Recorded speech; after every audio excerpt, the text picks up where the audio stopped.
Qatar में फंसी 8 भारतीयों की जान। पूर्व नौसैनिकों को सजाए मौत का ऐलान। पीड़ित परिवार ने पीएम से लगाई गुहार।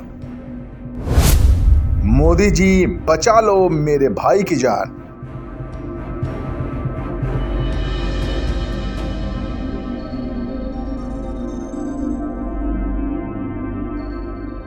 कतर में जासूसी के आरोप में मौत की सजा पाने वाले पूर्व भारतीय नौसेना अफसरों के घर वालों को अब देश के प्रधानमंत्री नरेंद्र मोदी से ही किसी करिश्मे की उम्मीद बची है।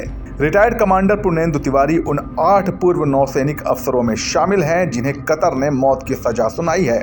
उनकी बहन मीतू भार्गव ने कम समय का हवाला देते हुए कहा है कि अब इस मामले में पीएम मोदी को व्यक्तिगत तौर पर हस्तक्षेप करना चाहिए। मीतू ने 8 पूर्व अफसरों को भारत वापस लाने की मांग की है। हमारे सहयोगी समाचार पत्र इंडियन एक्सप्रेस के साथ बातचीत में 54 साल की मीतू भार्गव ने कहा कि कतर ने आरोपों को सार्वजनिक नहीं किया है, लेकिन खबर आई है कि 8 लोगों पर इजराइल के लिए जासूसी करने के आरोप लगाए गए हैं। वो सभी दिग्गज डेकोरेटेड ऑफिसर्स हैं और निर्दोष हैं। मीतू ने बोला कि कतर में चले मुकदमे को लेकर कोई पारदर्शिता नहीं है, जिसके चलते वहां की न्यायिक प्रक्रिया में उनका विश्वास कमजोर हो गया है।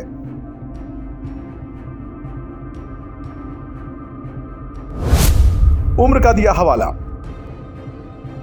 मीतू ने पिछले साल अक्टूबर में भी केंद्र सरकार से अपने भाई की रिहाई के लिए मदद मांगी थी।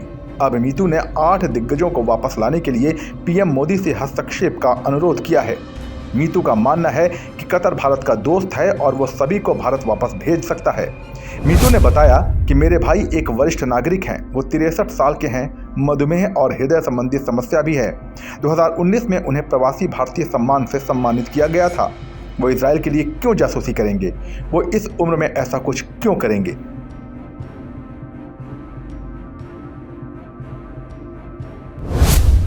दिग्गज प्रवासी भारतीय। गौरतलब है कि कमांडर तिवारी प्रवासी भारतीय सम्मान पुरस्कार प्राप्त करने वाले सशस्त्र बल के पहले दिग्गज थे।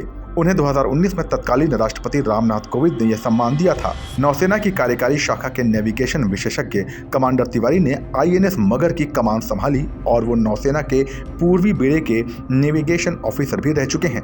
रिटायरमेंट के बाद कतर जाने से पहले उन्होंने सिंगापुर के नौसैनिकों को ट्रेन किया था।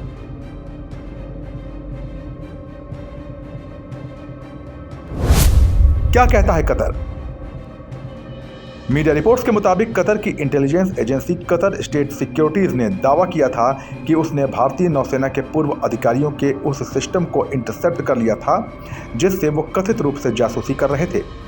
रिटायर्ड कमांडर पुर्नेंदु तिवारी के अलावा गिरफ्तार हुए पूर्व अधिकारियों के नाम captain Navtej Singh Gill, captain Saurabh Vashisht, captain Virendra Kumar Verma, commander Suganakar Pakala, commander Sanjeev Gupta, commander Amit Nagpal और नाविक रागेश हैं।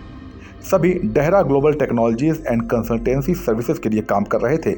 यह एक प्राइवेट कंपनी है जो कतरी सेना के जवानों को ट्रेनिंग और उनसे जुड़ी मदद प्रदान करती है। सभी पूर्व अधिकारियों को कतर की intelligence agency state security bureau ने पिछले साल 30 अगस्त की रात गिरफ्तार किया था। उन पर जासूसी के आरोप लगाए गए थे। ये आरोप क्या है, ये बात कतर ने कभी सार्वजनिक नहीं की, लेकिन कुछ मीडिया रिपोर्ट्स ने दावा किया कि इन अधिकारियों पर कतर के सबमरीन प्रोग्राम की गोपनीय जानकारी इजराइल से साझा करने के इल्जाम लगाए गए थे।